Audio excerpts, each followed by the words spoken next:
আগের ভিডিওতে তো দেখলেই যে আমরা দীঘায় গিয়ে হোটেল খুঁজতে খুঁজতে দিশেহারা হয়ে গেছি। তো পরদিন সকাল হলো, কিন্তু সকালে কি আমরা দীঘায় কিন্তু আমরা থাকতে পারিনি। তো কোথায় ছিলাম, কিভাবে ছিলাম, সব বলবো ভিডিওটার মাধ্যমে। তো চলো ভিডিওটা শুরু করা যাক।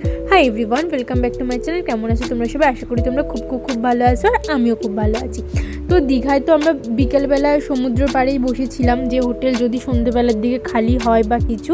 তো না, সব হোটেলে পরপর আবার ফোন করা হলো, যে কটা হোটেল বাকি ছিল, মানে দীঘায় মানে সব হোটেলে আমাদের ফোন করা হয়ে গেছে, কিন্তু কোথাও একটাও রুমও আমরা পাইনি। তো তারপর আমরা কাঁথিতে একটা ভালো হোটেল পেলাম, ভালো বলতে ওই আর কি পেয়েছি। তো সেখানে আমাদের বিকেলে কথা হলো যে আমরা এরকম সন্ধ্যায় আসছি, তো রুমটা কি অ্যাভেলেবেল? বললো হ্যাঁ, আপনারা সন্ধ্যায় আসুন, রুম পেয়ে যাবেন। কিন্তু আমরা যখন সন্ধ্যেবেলা বেরোবো, মানে দীঘার পাশ থেকে যখন সন্ধ্যেও না, ঠিক বিকেলের শেষের দিকে যখন ফোন করি, হ্যাঁ আমরা আসছি কিন্তু রুম অ্যাভেলেবেল তো, তখন বলছে না স্যার, ওটাও সোল্ড আউট হয়ে গেছে, মানে কাঁথিতেও রুম পাওয়া যাচ্ছে না। তো সেই হিসেবে আমরা মনস্থির করলাম ঠিক আছে তাহলে বাড়ি চলে যাব। তো তাও আরেকটা চেষ্টাও করছি, কিন্তু মন তো মানছে না, বাড়ি যাইতে একদমই ইচ্ছা করছে না। তো আবার চেষ্টা করি আমরা যে আরও হোটেল পাই কিনা, দীঘায় নয় তবে কিন্তু আবার কাঁথিতে আমরা চেষ্টা করছি, যেটা দীঘা থেকে প্রায় কিন্তু 45 মিনিট দূরে, 1 ঘন্টা প্রায় 45 মিনিট গাড়িতে দূরে, সেখানেও হোটেল অ্যাভেলেবেল নেই। অবশেষে আমরা একটা গেস্ট হাউস পাই, যেটা খুবই খারাপ অবস্থা ছিল, খুব বাজে পরিস্থিতির মধ্যে। সেখানে আমরা রাত কাটাই, কিন্তু রাতে কারোরই কোনো ঘুম হয় না, এত মশা, খুব বাজে কন্ডিশন, রুমটারও কন্ডিশন, পরিস্থিতি বুঝতেই পারছো খুব খারাপ। তো সেখানে একদম ভোরবেলা, আমি যদিও বা একটু ঘুমাই, মিস্টার বর্মন একদমই ঘুমাতে পারিনি। ওর মনে হচ্ছে যেন মানে মাঝরাতে উঠে আমাকে, মানে ও পরে আমার সাথে শেয়ার করছে যে মাঝরাতে উঠে যেন আমি বলি যে ওঠো মিত্রা, আমরা এখান থেকে বেরিয়ে পড়ি, এমনই খারাপ পরিস্থিতি ছিল। তো যাই হোক, আমরা সেখানে রাত তো কোনো মতে কাটিয়ে একদম ভোর বেরিয়ে পড়ি, ভোর স্নানটা সেরে বেরোই, যেহেতু জগন্নাথ মন্দিরে আসবো বলে। তো আমরা পৌঁছেও গেছি এখানে, এই যে প্রভু দর্শন করে নাও তোমরাও ভিডিওর মাধ্যমে। আর কারা কারা দেখলে এই পুরী জগন্নাথ মন্দির, বেশ তো ভিড়, অনেকেই মনে গিয়ে দেখে এসছো, প্রায় প্রত্যেকে, জানিও কিন্তু কমেন্টে।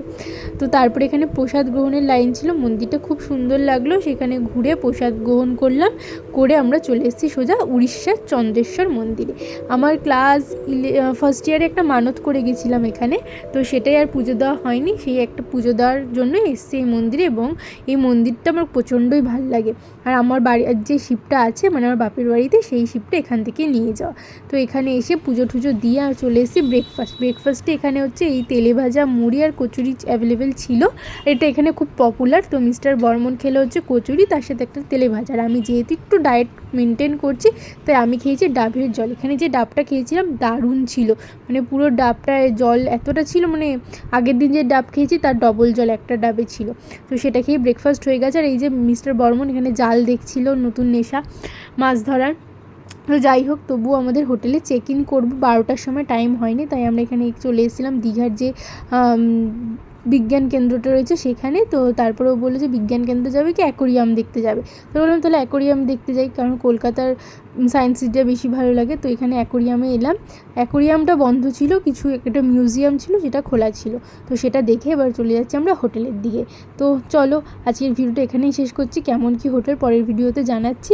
ভিডিওটা ভালো লাগলে সাবস্ক্রাইব করে দিল, বাই।